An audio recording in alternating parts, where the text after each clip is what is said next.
Investigators want to know that tonight. They will be looking at everything to try to find out if the president of this bank met with danger or disappeared because he wanted to. I can't make sense out of it. Gabe Anton is baffled and worried tonight about his friend David Widlak, the president and CEO of Community Central Bank, who has disappeared. Anton is one of the founding members of the bank and on the board, and says he had lunch with David just a few days ago. We had a very good conversation.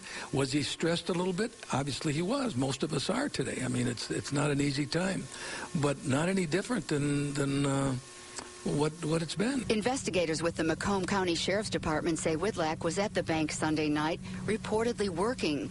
In the morning, his car was still there, but he was not. And his office was described as being in disarray. Things out of place, some chairs knocked over.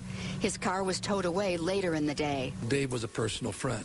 I mean, the idea that anything could have happened to him, that's in and of itself hard to imagine.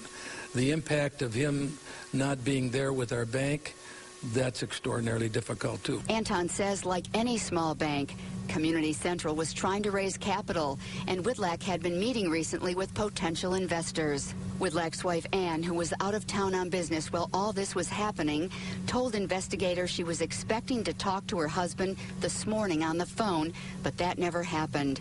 She is back home tonight, but family members say they are not making any comment. There's things that happen that most of us can't make sense out of until you hear the end of the story, and that has yet to be written.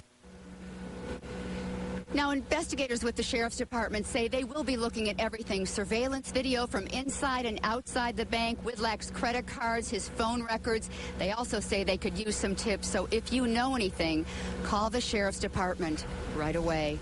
In Mount Clemens, I'm Cheryl Choden, Channel 7 Action News.